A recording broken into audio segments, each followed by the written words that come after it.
Hi friends, please subscribe to Amravati Media and press the bell icon for more latest updates. మిత్రపక్షాల ట్రాప్లో పవన్ నమ్ముకున్న వారే ముంచేస్తున్నారా? జనసేన అధినేత పవన్ కళ్యాణ్ రాజకీయ అనుభవాలేమి స్పష్టంగా కనిపిస్తోంది. ఆయనను ట్రాప్లోకి లాగేందుకు కొందరు మిత్రపక్షాల నేతలే ప్రయత్నిస్తున్నారని జనసేన నేతలు అభిప్రాయపడుతున్నారు.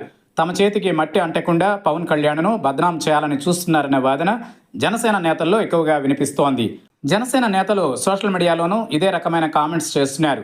జనసేన అధినేతగా ఉప ముఖ్యమంత్రిగా పవన్ కళ్యాణ్పై విమర్శలు చేసినప్పుడు ఖచ్చితంగా మిత్రపక్షాలు అండగా నిలబడాల్సి ఉంటుంది. పవన్ కళ్యాణ్ కూటమిలోని మిగిలిన మిత్రపక్షాల నేతలకు ఇబ్బంది పరిస్థితులు వచ్చినప్పుడు పవన్ కళ్యాణ్ నేరుగా స్పందిస్తారు. చివరకు హోంమంత్రి అనితపై కామెంట్స్ చేసినా పవన్ వెంటనే స్పందిస్తారు.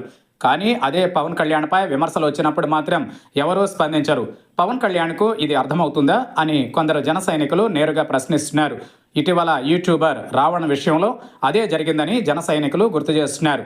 యూట్యూబర్ రావణ్ పవన్పై విమర్శలు చేసినప్పుడు 3 పార్టీల నేతలు స్పందించాలి. రావణ్కు అనుకూలంగా ప్రకాష్ రాజ్ వంటి వారు వచ్చి సోషల్ మీడియాలో మాట్లాడుతున్నప్పటికీ పవన్ కళ్యాణ్కు మద్దతుగా కూటమి నేతలు కలిసి రాలేదన్నది అందరూ అభిప్రాయపడుతున్నారు. దీనికి కారణం ఏంటి? పవన్ కళ్యాణ్ను ఒక వర్గం నుంచి దూరం చేయాలన్న ప్రయత్నమేనా? లేక రావణ్ను విమర్శిస్తే ఆ సామాజిక వర్గం ఓటర్లను దూరం చేసుకోవడం ఇష్టం లేని కూటమిలోని మిత్రపక్షాలు ఈ వివాదానికి దూరంగా ఉన్నాయి. తమకు ఏమీ పట్టనట్లు వ్యవహరించాయి.